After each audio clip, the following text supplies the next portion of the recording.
ગુજરાત માધ્યમિક શિક્ષણ બોર્ડનું પરિણામ આવતા સપ્તાહે જાહેર થશે ત્યારે નીટની પરીક્ષા પૂર્ણ થયા બાદ સત્તાવાર તારીખની જાહેરાત કરવામાં આવશે। આવતીકાલે પરીક્ષા બાદ બોર્ડ પરિણામની તૈયારીઓને આખરી ઓપ આપવામાં આવશે ત્યારે ગત વર્ષની જેમ મે મહિનાના બીજા સપ્તાહમાં પરિણામ આવશે। વિદ્યાર્થીઓ અને વાલીઓમાં હવે પરિણામને લઈને ઉત્તેજના શરૂ થઈ છે। ગુજરાત માધ્યમિક શિક્ષણ બોર્ડનું પરિણામ આવતા સપ્તાહે જાહેર થશે। આપણી સાથે અર્પિત દરજી ફોન લાઈન પર જોડાઈ ગયા છે। અર્પિત, અહીંયા ગુજરાત માધ્યમિક શિક્ષણ બોર્ડનું પરિણામ જે આવતા સપ્તાહે જાહેર થવાનું છે, સત્તાવાર તારીખ આપણને જાણવા મળશે, શું વિગતો? બોર્ડ દ્વારા જે પરિણામ જાહેર કરવા માટેની જે પૂર્વ તૈયારીઓ હોય અથવા તો જે પેપર ચકાસવાની કામગીરી હોય એ પૂર્ણ કરી દેવામાં આવી છે।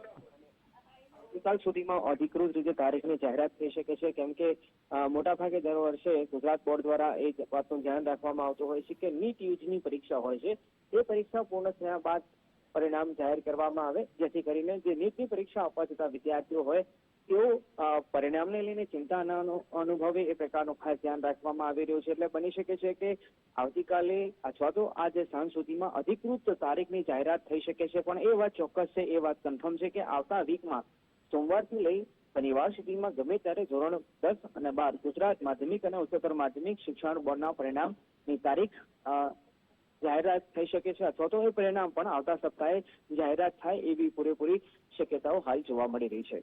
બિલકુલ અર્પિત, વિગતો બદલ આપનો આભાર।